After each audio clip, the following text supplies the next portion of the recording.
Hi everyone, Ben here. Grateful to be making another video with all of you.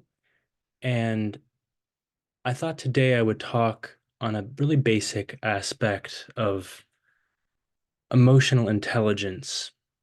And I'm gonna be trying to frame this in a context of we can we can feel deeply, but still not have emotional intelligence. And we can have a very analytical mind and understand our emotions well and still not have an embodied or, yeah, an embodied sense of emotional intelligence. I think it takes both feeling and understanding to do that. And I'll talk a little bit about where I think this essential disconnect of mind and body starts.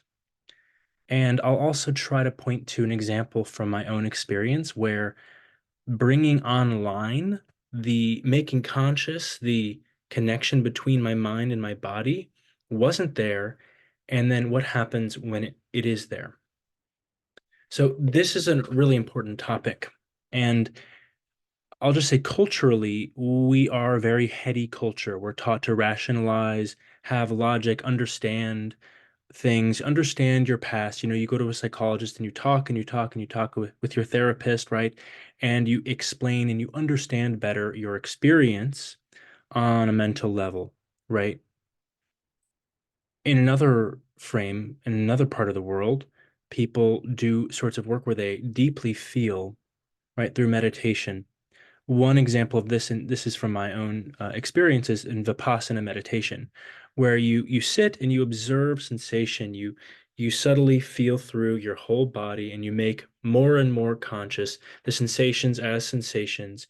You don't add thought to them. Thoughts arise, you ignore the thought, you just focus on the sensation and try to stay present and equanimous, not reacting to the sensation. These are very, very different worlds, right? On the one hand, on the rational, logic making, understanding your story kind of level, you get to have this sort of understanding. You can tell your story, you can understand your own actions. Oh, when this person does this, it's always going to trigger me like this, right?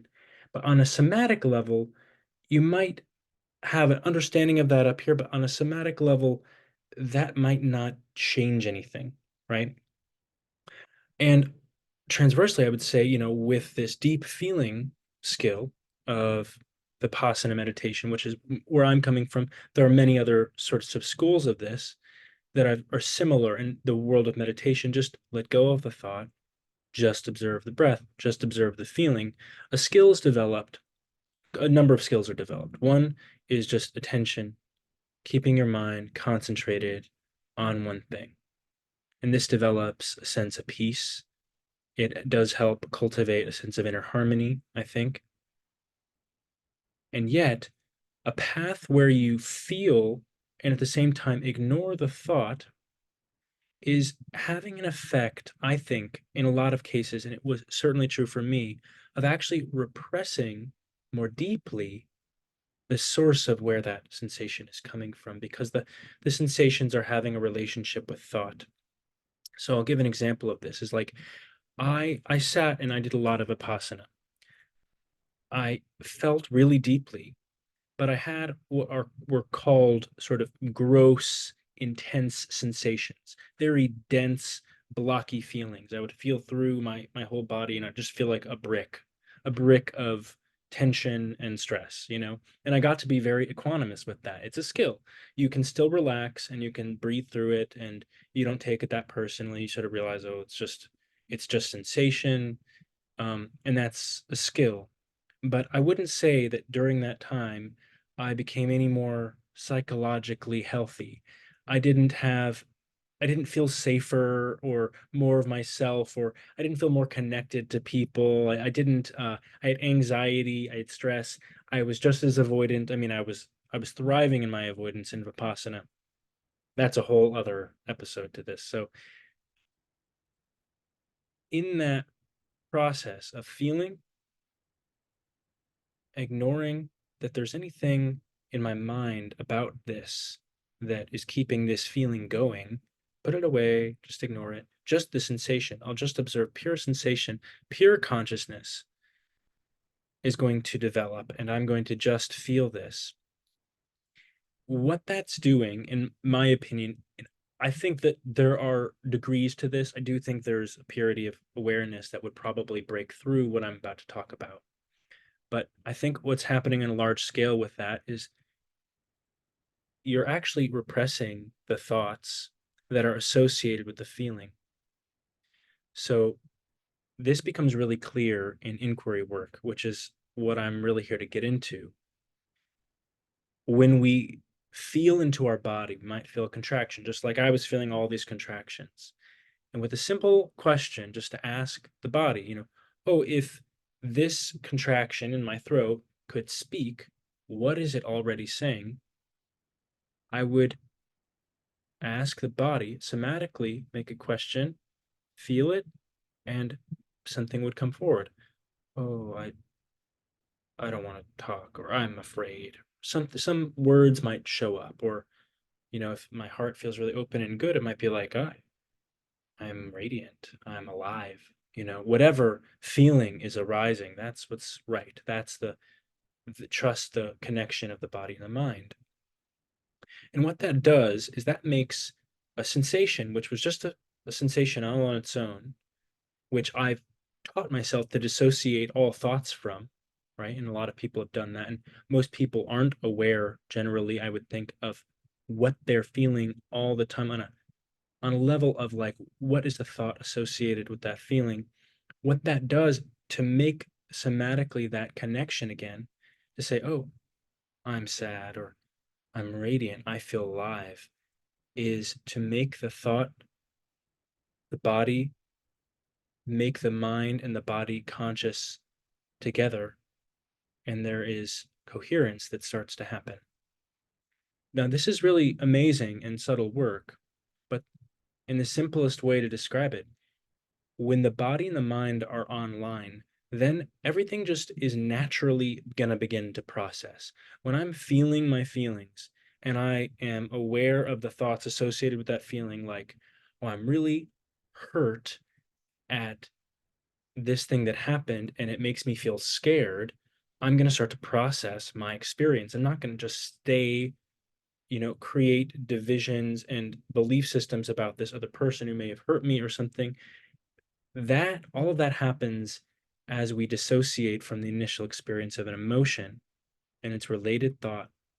And when we try to repress the thought, and I'm just going to feel this, I'm not going to make it about them, I'm just going to feel this, which is the spiritual bypass that seems like a sort of somatic answer. Like, I'm going to go into the feeling, I'm actually going to go into it more, but I'm going to ignore my thoughts. It's not a skillful way to feel, because we're repressing more deeply the mechanistic thought process, and we're going to shove that under our level of awareness. I'm going to say this in a lot of different ways throughout this channel. So if you don't understand what I'm saying now, just keep listening. It will eventually make sense. So now I want to share an example of some pretty buried thoughts that I had that I think are kind of funny, right? And also were incredibly revealing and quickly changed my life when I actually learned that I was thinking. I wasn't a blank slate. I wasn't an empty-minded being meditating perfectly as much as I tried to be that. I was feeling very deeply. I was very sensitized, but I wasn't aware of the body mind connection, right? So early on in my inquiry life, I was in a place where I was deeply, deeply disconnected from other people. I was very afraid about my future. I didn't know if I had a future, if there was anything that I could, of value that I had to offer the world. I was dealing with addictions. I had been through a very deep and profound depression and suicidal ideation. I was suffering deeply, and I didn't want to feel, actually. I wanted to dissociate, and I had no idea what I was really thinking. One inquiry session with someone showed me the somatic experience of what my body was already saying was, I'm fucked. That seems pretty straightforward, right? I'm fucked. What happens in a body when it's believing that thought cyclically? Now, that thought wasn't in my mind. I wasn't aware of it consciously in my mind up until I felt into my body and I asked the question to make it conscious. Now, do you see that skill right there of you can make unconscious material now a conscious thought process? It still has a feeling aspect. You're still feeling down here, but now you're aware of the thought. You, in that process, you separate this unconscious mechanism, which is a thought just going basically all the time, you're fucked, you're fucked, you're fucked. It's saying it again and again and again, unconsciously making it conscious so that, guess what? You can't not see it. When you feel that way, you're like, oh, I'm believing that. Now I'm aware. It's a somatic emotional intelligence. See? So one other inquiry we did was we looked for the utility of what that feeling was saying already and what it was getting out of believing that. And I realized that if I looked around at my life and I thought, well, I'm fucked, and I saw my loneliness and that I was not, doing well with people, I was disconnected. If I looked at the pain in my body and the destruction of the community that I had been a part of, I felt pretty validated by the thought, I'm fucked. And when I let myself validate myself that way, I felt good. I felt better. So I was using the thought that was associated with this feeling of actually feeling really horrible. I was using that thought in a weird, sick way to feel validated about my life. I had to believe I'm fucked in order to feel validated. I think that's really funny. Now I think it's funny. Obviously, at the time, it was also kind of funny to see it, but that was that shook me out of my identity. Do you see that? That shook me out of my identity. It was just something I could have just felt that forever. It wouldn't have processed the benefits I was getting out of it that were keeping it in place. Any attempt to just feel it was always going to be sabotaged by all this unconscious thought process. Another example akin to this was that I felt this feeling of chronic grief at that time. When I inquired into that grief, I suspected I was going to say something, like an identity, like I'm really sad or I'm just a bad person. I'm so sad person or something. But when I inquired into it, I didn't discover grief. I discovered a terror to feel my grief. I discovered I'm I'm so scared to get swallowed by this feeling. And I want to express why this is really important. I thought I should process grief. I thought, gosh, I'm feeling deep grief. I need to process that. Really, I just had so much resistance and fear to feel the grief that if any attempt to go into feeling a sad emotion was gonna be sabotaged by this, I'm terrified to feel that. I'm gonna die if I feel that. And through inquiry, by making these layers conscious, I was able to just process the level of it that says, I'm scared. I don't want to feel that. Making that conscious, bringing that whole thing into awareness softens it. You kind of see it like, oh, I know the extent of fear. I mean, I can feel it, I can meet it. And these layers, the skillful seeing of these layers and feeling them, processing them, have completely changed my life. I no longer have an experience of chronic grief. Grief comes up. Sensitive person, I feel things all the time, but I am not being ruled by this feeling of being chronically associated with sadness. There's a million other things and utilities and other things that I've become aware of in this process, but I'm just giving these basic examples because they were life changing and they came right away when I started doing this work.